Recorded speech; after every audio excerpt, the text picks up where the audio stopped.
வணக்கம். நமக்கு எண்கணி ஞானத்தையும் வேத ஜோதிட ஞானத்தையும் ஆன்மீக ஞானத்தை வழங்கிய அனைத்து குருமார்களுக்கும் நன்றி. என்ற அதே வேளையில் இது ஒரு ஜோதிட விளக்க வீடியோ விருப்பம் உள்ளவர்கள் தொடர்ந்து பார்க்கலாம்.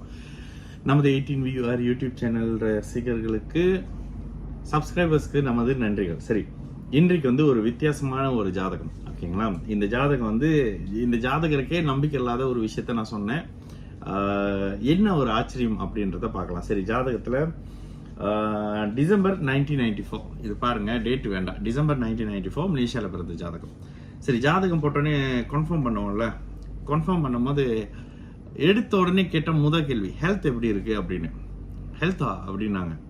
ஓகே, அதை ஏன் கேட்டேன் அப்படின்றதுக்கு, முதல்ல தனுசு லக்னம், லக்னத்துல சந்திரன், 3ஆம் இடத்துல சனி, 5ல கேது, 9ல செவ்வாய், 11ல சுக்கிரன் ராகு, 12ல சூரியன் புதன் புதனும் குருவும் திக்பலத்துக்கு அருகாமையில் வந்துடுறாங்க. சரி, எடுத்த உடனே ஏன் ஹெல்த் இஷ்யூ அப்படின்னு கேட்டேன் அப்படின்னா, சந்திர தசை நடந்துகிட்டு இருக்கு. அட்டமாதிபதி சந்திரன் லக்னத்துல இருக்காரு. அட்டமாதிபதி சந்திரன் லக்னத்துல இருந்தா என்ன பண்ணுவாரு? தனுசு லக்னத்துக்கு அட்டமாதிபதி நோயை தான் முதல்ல கொடுப்பாரு, கடன் நோய் அமைப்புகளை கொடுக்கிறவரு. கூடவே 7.5 சனி ப்ரீவியஸ்ல நடந்து முடிஞ்சிருக்கு. எடுத்தோடனே அதை கேட்டோடனே நான் 2 விஷயம் சொன்னேன். இந்த விஷயம் இப்படி இருக்கும், அடுத்த வருஷம் சந்திர தசை முடிஞ்ச பிறகுதான். சந்திர தசை எப்போ முடியுது? கிட்டத்தட்ட 2025 பிப்ரவரி. எந்த நல்லதும் 2025 பிப்ரவரியை கடந்த பிறகுதான் இருக்கும். இப்போ எதுவும் பெருசா இருக்காது அப்படின்னு சொல்லி நேரடியாக சொல்லிட்டேன். ஓகேங்களா? அதுக்கு அவங்க திரும்ப கேட்ட ஒரு கேள்வி, டாக்டர்ஸ்லாம் அப்படி ஒன்றும் முடியாதுன்னு சொல்லிட்டாங்களே, நீங்க எப்படி சொல்றீங்க அப்படின்னு. அப்ப என்ன விஷயம்னு கேட்டோன்னே, இந்த மாதிரியான சில விஷயம் இருக்கு அப்படின்னு. சரி, இதுல நான் உங்களுக்கு கொடுத்த ஒரு விஷயம், 2025 மார்ச்சுக்கு பிறகு உங்களோட வாழ்க்கை இயல்பான வாழ்க்கைக்கு திரும்பும். அவங்க திரும்பவும் கேட்குறாங்க, எப்படிங்க திரும்பவும், டாக்டர்ஸ் முடியாதுன்னு சொல்லிட்டாங்களே அப்படின்னு. என்னால் நடக்கவே முடியலையே அப்படின்னாங்க. நான் கேட்டேன், இப்போ என்ன வீல் சேர்ல இருக்கிறீங்களா அப்படின்னு. இல்லை அப்படின்னாங்க. என்னால் ரொம்ப நாள் நடக்க முடியல, ஒர்க் ஃப்ரம் ஹோம் தான் பண்ணிட்டு இருக்கேன், என்னோட வாழ்க்கையை நான் தொலைச்சிட்டேன் அப்படின்னு பேசுறாங்க. ஓகே, இது ஒரு 10 நிமிஷம் ஆகலை, பேசி முடிச்சிட்டேன். அதுக்கப்புறம் அவங்க வேற விஷயம்லாம் பேசினாங்க. சரி, முதல்ல 10 நிமிஷம் பேசினது இவங்க கண்டிப்பா நடப்பாங்க அப்படின்னு சொன்னேன். எப்போ? சந்திர தசையில இல்ல, சந்திர தசை முடிஞ்சு வரக்கூடிய சூரிய தசையில இருந்து இவங்களுடைய கால்கள் சரியாகும். ஏன் அப்படின்னா, இந்த ஜாதகத்துல 12ஆம் வீடும் மீன வீடும் கெட்டு போகல. ஒரு ஜாதகத்துல இந்த பலன் எல்லாம் வயதுக்கு ஏற்ற மாதிரி. ஓகே, இப்ப அவங்களுக்கு 30 வயசு. ஏன் அவங்கள நடக்க முடியாத மாதிரியான ஒரு இடத்துல அப்படியே ஒரு இடத்துல அடைச்சு வைக்கிற மாதிரியான ஒரு சம்பவம் நடக்குது? இந்த அமைப்புக்கு 7.5 சனியும் 8ஆம் அதிபதியும் காரணம். 8ஆம் அதிபதி நான் ஸ்டாப்பா 10 வருஷம். நான் சொன்ன 10 வருஷமா நீங்க நல்லா இல்லையே, கடைசியில ஒரு 6-8 மாசம் பேலன்ஸ் இருக்கும்போது என்கிட்ட ஜாதகம் பார்க்க வர்றவங்களுக்கெல்லாம் இந்த ஒரு விஷயம் இருக்கும். பிரச்சனை முடியும் போது வந்துட்டு எப்போ முடியும்னு கேட்பீங்க. நான் உங்ககிட்ட சொல்றேன், இன்னும் ஒரு 8 மாசம் தான். 8 மாசத்துக்கு பிறகு மாற்றங்கள் வர ஆரம்பிக்கும். இல்லைங்க, டாக்டர் சொல்லிட்டாங்க. டாக்டர் தானே சொன்னாங்க, கடவுள் சொல்லல அப்படின்னு சொன்னேன். ஓகே, ஏன்னா இந்த ஜாதகத்துல லக்னம் பலமா இருக்கு. லக்னாதிபதி 12ல இருந்து லக்னாதிபதி 12ல இருந்து சனியின் பார்வையை வாங்கினா கூட அவர் ஒரு 7 டிகிரி தள்ளி தான் பாக்குறாரு. லக்னத்துக்கு 3ல மறைஞ்சு பாக்குறாரு. ஓகேங்களா? இன்னொரு கேள்வி வரும், செவ்வாயோட பார்வையை வாங்கியிருக்காரு அப்படின்னா, செவ்வாயுடைய பார்வை அமைப்புகள்லயும் ஒரு 8 டிகிரி சனி விலகி தான் இருக்கிறாரு. ஜாதகத்தினுடைய யோகர்னு சொல்லப்படக்கூடிய செவ்வாய் இங்க நல்லா இருக்காருங்க. நண்பர் வீட்டுல பரிவர்த்தனை, 2 பேரும் அருமையான பரிவர்த்தனை நடந்திருக்கு. மிக முக்கியமாக, ஒருத்தர் நடக்க முடியல அப்படின்னா அவருக்கு சனி தசை நடக்கணும், இல்ல 12ஆம் இடம் கடுமையா கெட்டு போயிருக்கணும், அந்த மீன வீடு கடுமையா கெட்டு போயிருக்கணும். இது எல்லாமே இல்லை.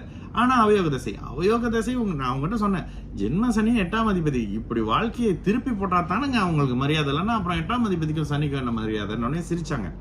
இதெல்லாம் நடந்தா நல்லா இருக்கும் அப்படின்னாங்க. இதெல்லாம் நடக்கும், எந்த சாமி கும்பிட்றீங்கன்னு கேட்டோன்னே முருகன் கும்பிட்றேன் அப்படின்னாங்க.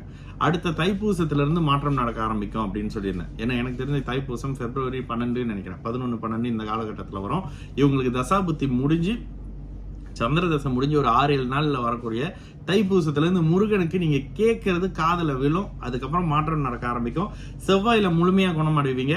ராகுல மிகப்பெரிய அற்புதமான வாழ்க்கையை அனுபவிப்பீங்கன்னு சொன்னேன். ஓகே, செவ்வாய் தசை உங்களுக்கு 2025 பிப்ரவரிக்கு பிறகு, ராகு தசை இங்க பிப்ரவரி 2032ல இருந்து நடக்குது. ஓகேங்களா? நடக்க ஆரம்பிக்கும் அந்த காலகட்டத்தில இருந்து அப்படின்ற மாதிரி சில விஷயம் சொல்லியிருந்தேன்.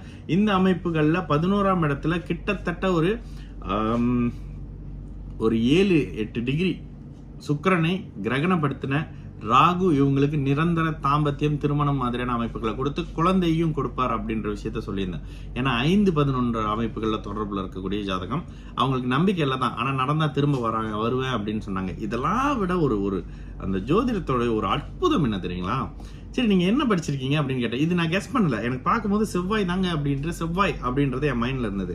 அவங்க உடனே சொன்னாங்க நான் சைக்காட்ரிஸ்ட்ங்க அப்படின்னு. அவங்க கிட்ட நான் இன்னொரு சொன்னேன், நீங்க நல்லாயி வெளியே வந்த பிறகு உங்ககிட்ட வர்ற சில இஷ்யூஸை, சில பிரச்சனையானவங்களை என்கிட்ட கொடுத்து செக் பண்ணி ஒரு தேர்வாரா தேரமாட்டாரான்னு சொல்லிருங்க, நான் ட்ரீட்மெண்ட் பண்ணணும்னு கேட்பீங்க அப்படின்னு சொன்னேன். இது ஒரு சேலஞ்சாவே சொன்னேன். ஆமாவா அப்படின்னு சொல்லி கேட்டாங்க. பார்க்கும்போதே மனோகாரகன் லக்னத்துல இருக்காரு, ஓகேங்களா? மனோகாரகன் லக்னத்துல இருக்காரு.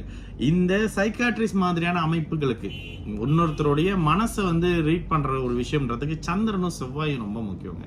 அந்த செவ்வாய் 12ஆம் அமைப்போட பரிவர்த்தனை அமைப்புல தொடர்புல இருக்கிற வலுவான ஜாதகம். பிறந்த இடத்துல இருக்க மாட்டீங்க, பிறந்த இடத்துல தள்ளி தான் செட்டில் ஆகுவீங்க. அதே நேரத்தில் வெளிநாட்டுல செட்டில் ஆகுவீங்கன்னா அதுவும் இல்லை. ஏன்னா 8-12 பூர்ண சுப அமைப்புல இல்லை, ஓகேங்களா? இந்த மாதிரியான அமைப்புல இருக்கும்னு சொல்லிட்டு ஒரு நிறைவான ஒரு ஜாதகங்க. எனக்கு இந்த மாதிரி நான் பார்க்காத, எனக்கு தெரியாத விஷயத்த சொல்றதுல தாங்க எனக்கு நான் வந்து சரியான ஜோசியம் பார்க்குறேன் அப்படின்ற மாதிரியான விஷயம். அதுல நான் இன்னொரு விஷயம் கேட்டேன், இதுக்கு முன்னாடி ஜாதகம் பார்த்த இடத்துல என்ன சொன்னாங்க அப்படின்னு. எனக்கு ஒரே ஒரு விஷயம் தான் ஷோக்கா இருந்தது. எடுத்தோடனே நீங்க வேற விஷயத்த கேட்காம ஹெல்த்னு கேட்டீங்களே, ஏன்னு கேட்டாங்க. அதுதாங்க ஜோதிடம் அப்படின்னு சொன்னேன். அந்த பொண்ணு இந்த ஜாதகத்தை, இந்த வீடியோ கண்டிப்பா பார்ப்பாங்க. நம்ம கிட்ட ஜாதகம் பார்க்க வர்றவங்க மோஸ்ட்லி நான் எப்போதுமே சொல்வேன், ஜோதிட நம்பிக்கை இல்லாதவங்க. எல்லாரும் வருஷத்துக்கு ஒரு தடவை ஜாதகம் பார்க்குறாங்கன்னா, நம்ம ஆள் வந்து பிறக்கிறப்ப ஜாதகம் பார்ப்பாங்க. அதோட கல்யாணத்துக்கு ஜாதகம் பார்க்குற கேட்டகரியில் இருக்கக்கூடிய மக்கள் தான் நம்ம கிட்ட ஜாதகம் பார்க்கவே வராங்க, சரிங்களா? அதனால இந்த அமைப்புல இந்த பொண்ணு கண்டிப்பா நடப்பாங்கன்னு சேலஞ்சே பண்ணியிருக்கேன். கண்டிப்பா நடப்பாங்க, ஓகேங்களா? வேற ஒரு வீடியோல சந்திக்கலாம். நல்லது நடக்கும். எல்லோரும் நல்லா இருப்போம். வணக்கம்.